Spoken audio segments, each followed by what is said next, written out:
Trouver des solutions concrètes et durables pour une transition énergétique inclusive qui intègre la dimension genre dans les politiques publiques tout en renforçant l'autonomisation économique des femmes. Voilà les grandes lignes de 8 documents de plaidoyer validés jeudi 28 mai 2026 à Lomé.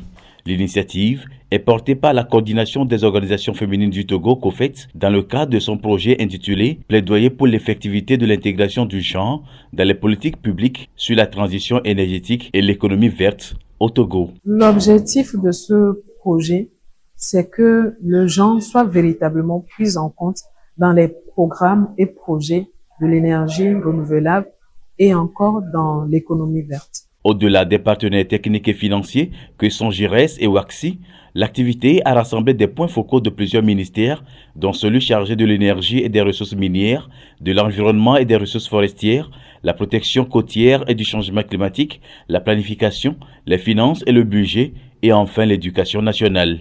Ont également pris part aux travaux certains acteurs de la société civile. Tous ces participants ont apporté leur touche aux différents documents afin de trouver des alternatives aux défis majeurs soulevés par une étude faite en amont. La persistance des inégalités entre les sexes, le faible accès des femmes au financement formel, leur sous-représentation dans les instances décisionnelles et techniques, et enfin, leur marginalisation dans la gouvernance et les opportunités économiques dans le secteur de l'énergie sont les points mis en évidence par la dite étude. À chaque acteur, nous avons élaboré un document de plaidoyer qui a été validé à cet atelier.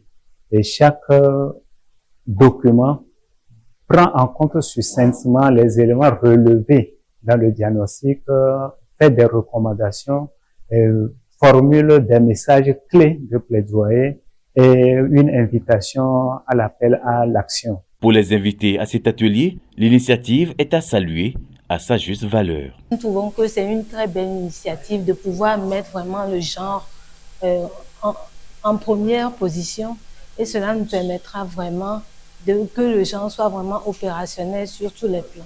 Donc c'est vraiment une bonne initiative et nos attentes ont été vraiment communes.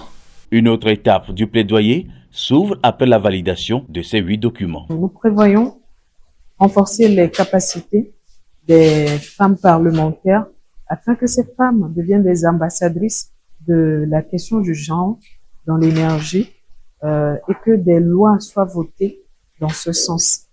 Nous prévoyons également faire des plaidoyers auprès de ces ministères clés avec lesquels nous collaborons depuis le début de ce projet. Cet atelier a donc le mérite d'avoir entre autres facilité l'alignement du contenu des documents avec les politiques publiques nationales et le renforcement de la légitimité et l'appropriation institutionnelle du plaidoyer.